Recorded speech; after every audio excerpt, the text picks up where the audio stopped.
Terus terang cakap, huruf Jawi pun saya tak kenal. Apatah lagi nak baca Quran. Ini antara respon yang selalu kami terima daripada pelajar kami. Sebenarnya, masih ramai orang dewasa di luar sana masih tak pandai nak baca Quran.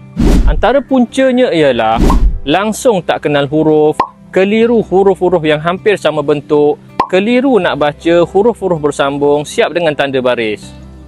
Nak mengaji ni, kefahaman asas kita perlu mantap terlebih dahulu. Kita perlu kenal dan ingat huruf, kita perlu sebut huruf dengan betul, kita perlu tahu macam mana nak baca huruf dengan tanda baris dan kita perlu lancar nak baca huruf bersambung. InsyaAllah, bila kefahaman asas kita dah mantap, datanglah ayat Al-Quran macam mana sekalipun, pasti boleh baca.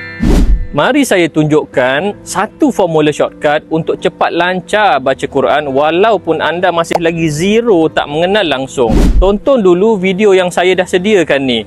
Tak sampai 5 minit pun. Tekan butang learn more atau link di bio sekarang.